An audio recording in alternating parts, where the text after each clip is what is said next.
Okay, children. Next is the relation between average cost, average variable cost, and average fixed cost. The diagram is right in front of you. You have to go through the table I had marked for you in the PDF. All the important meanings, important observations, everything. Now look at this diagram. Average fixed cost curve. We have done in the previous video the shape of average fixed cost curve, that it is a downward sloping curve. It keeps on decreasing with the successive levels of output. Now look at the shape of average variable cost curve and average total cost curve. See, both the curves are U-shaped. Like anonymously, if we say that both, we can see at a glance, and we have to explain the shape. So in simple words, we can say that both average variable cost curve and average cost curve, they are U-shaped curves. Now we have to find out the reason that why they are U-shaped. ये U-shaped क्यों हैं? उससे पहले एक बार फिर मैं recall कराती हूँ आपको.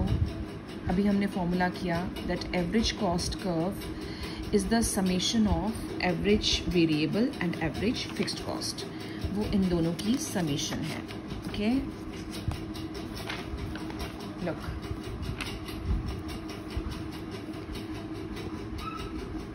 This average total cost curve, ये किससे बना है? ये इन दोनों कर्व्स के साथ बना है.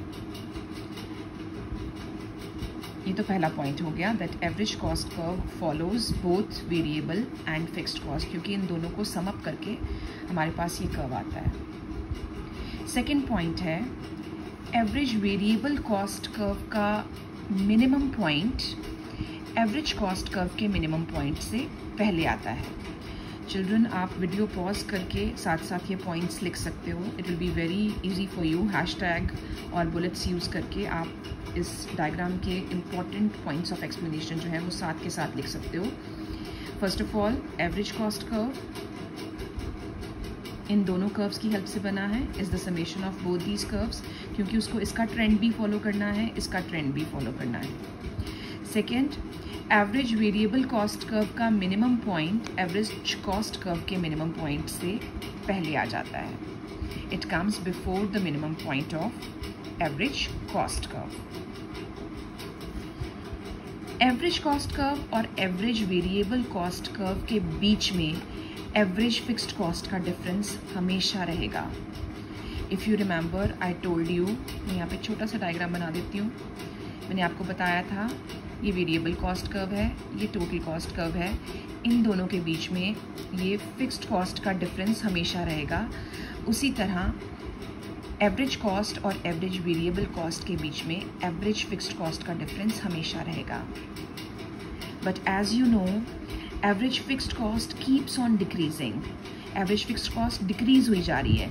यहाँ तो फिक्स्ड कॉस्ट कांस्टेंट थी. अगर शुरू से 20 है तो हमेशा 20 ही रहेगी. तो ये डिफरेंस, ये पैरेलल थे कर्व्स, लेकिन ये दोनों कर्व्स एक दूसरे के पैरेलल नहीं होंगे, क्योंकि ये जो कर्व है ये डिक्रीज कर रहा है. इसलिए इन दोनों का डिस्टेंस आपस में नैरो होता जाएगा. It will narrowed with successive levels of output. Narrow down होता रहेगा और ऐसा लगेगा कि एक पॉइंट पे आके ये दोनों आपस में मिल जाएंगे, ये दोनों कर्व्स आपस में इंटरसेक्ट करेंगे, लेकिन ऐसा कभी नहीं होगा. What is the reason? The reason is AFC will never be 0, क्योंकि ये कभी एक्स एक्सिस को टच नहीं करेगा.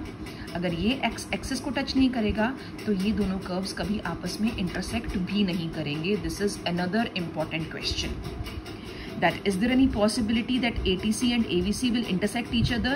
No, there is no possibility of ATC and AVC intersecting each other, because average fixed cost can never be 0.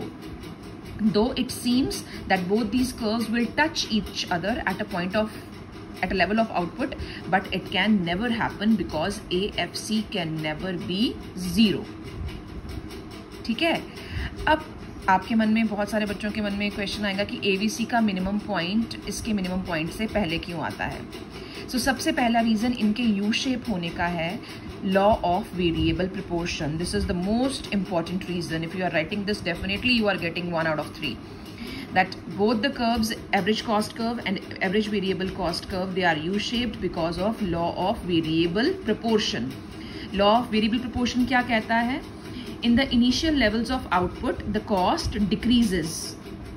Then cost becomes constant and ultimately it increases. कभी machinery and में खराब हो गई, break down हो गया, labour भाग गई, कोई ना कोई रहता ही है, कोई ना कोई कलेश रहता ही है. सो कॉस्ट इनिशियल लेवल्स में डिक्रीज करती है, एक पॉइंट पे आके कांस्टेंट होती है और बाद में इंक्रीज करना शुरू कर देती है. एवरेज कॉस्ट कर्व स्टार्टिंग में डिक्रीज कर रही है because both fixed cost and variable cost are decreasing, तो ये भी डिक्रीज कर रही है. इस पॉइंट के बाद एवरेज वेरिएबल कॉस्ट ने इंक्रीज करना शुरू कर दिया, लेकिन एवरेज कॉस्ट अभी भी डिक्रीज कर रही है. क्यों? Because the decrease in fixed cost is stronger than increase in variable cost. मैंने आपको स्टार्टिंग में बताया है कि एवरेज कॉस्ट पे इन दोनों का इम्पैक्ट है.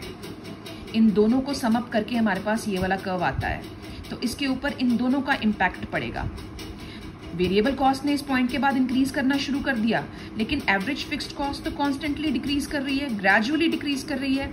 दैट्स वाई इसके मिनिमम पॉइंट के साथ एवरेज कॉस्ट का मिनिमम पॉइंट नहीं आया, ये अभी भी डिक्रीज कर रही है because the decrease in fixed cost is stronger than increase in variable cost.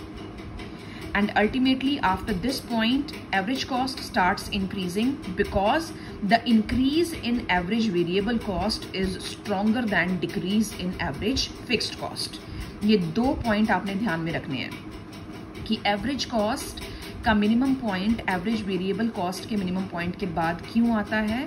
Because of the impact of both these curves. पहले इसका डिक्रीज स्ट्रॉन्गर है इसके इंक्रीज से, लेकिन अल्टीमेटली इसका इंक्रीमेंट ज़्यादा स्ट्रॉन्गर हो गया इसके डिक्रीज से, इसलिए एवरेज कॉस्ट कर्व ने अल्टीमेटली इंक्रीज करना शुरू कर दिया. It is another reason.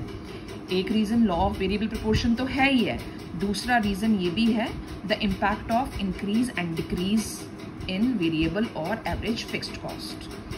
So finally this is the relationship between average cost, average variable cost and average fixed cost. Read out the explanation, read out the meanings, mark the formulas of all the three curves, and this table is very important.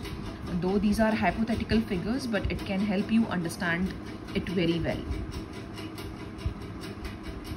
I hope the concept is clear to you all. Still, if there are any queries with you, you can ask me, children.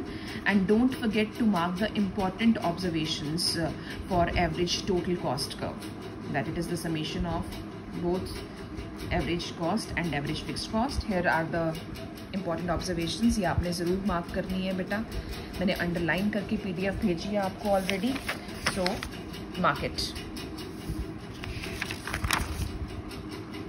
That's all for this curve. Thank you for listening.